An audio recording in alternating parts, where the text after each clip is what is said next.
রূপপুর পারমাণবিক বিদ্যুৎ কেন্দ্র থেকে সাবেক প্রধানমন্ত্রী শেখ হাসিনা $500 কোটি পাচার করেন বলে গেল আগস্টে আন্তর্জাতিক এক গণমাধ্যমে প্রতিবেদন প্রকাশিত হয়।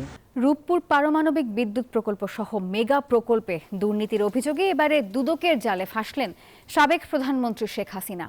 9 প্রকল্প থেকে অন্তত 80,000 কোটি টাকা লোপাটের অভিযোগে সংস্থাটির তালিকায় জড়িয়েছে শেখ রেহানা, সজীব ওয়াজেদ জয় ও টিউলিপ সিদ্দিকীর নাম।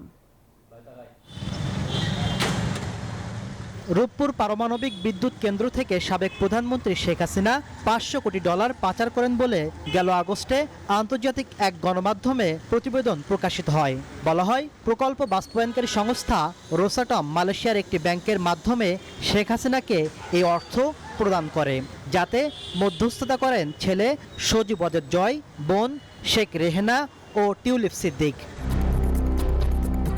মঙ্গলবার দুদক চেয়ারম্যান আব্দুল মোমেনের নেতৃত্বে কমিশন অভিযোগটি খতিয়ে দেখতে অনুসন্ধানের সিদ্ধান্ত নেয়। একই সাথে আরও 8 প্রকল্প থেকে 21,000 কোটি টাকা লুটের অভিযোগও খতিয়ে দেখা হচ্ছে। জনাব শেখ হাসিনা সাবেক প্রধানমন্ত্রী, গণপ্রজাতন্ত্রী বাংলাদেশ সরকার, ঢাকা ও অন্যান্যর বিরুদ্ধে ক্ষমতার অপব্যবহার, প্রতারণা, অনিয়ম ও দুর্নীতির মাধ্যমে 8টি বিভিন্ন প্রকল্পের আড়ালে 21,000 কোটি টাকা আত্মসাতের একটি অভিযোগ দুর্নীতি দমন কমিশনে দাখিল হয়েছে এবং সেই অভিযোগের বিষয়ে অনুসন্ধানের সিদ্ধান্ত গৃহীত হয়েছে। এদিন সাবেক প্রধানমন্ত্রী শেখ হাসিনার পিয়ন জাহাঙ্গীরের বিরুদ্ধে 626 কোটি টাকার অবৈধ লেনদেনের অভিযোগে মামলা করেছে দুদক। আর সাবেক শিক্ষামন্ত্রী মহিবুল হাসান চৌধুরী নওফেলের বিরুদ্ধে ব্যাংকে 113 কোটি টাকার অস্বাভাবিক লেনদেনের প্রমাণও পেয়েছে দুদক।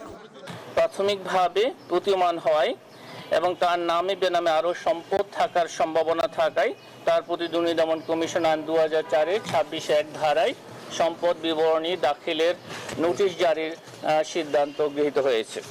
এছাড়া শেখ হাসিনা সরকারের আস্থাভাজন সাবেক ডিবি প্রধান হারুনা রশিদ, তার স্ত্রী ও ভাইয়ের বিরুদ্ধে পৃথক 3 মামলায় প্রায় 40 কোটি টাকার অবৈধ সম্পদ অর্জনের প্রমাণও পেয়েছে সংস্থাটি।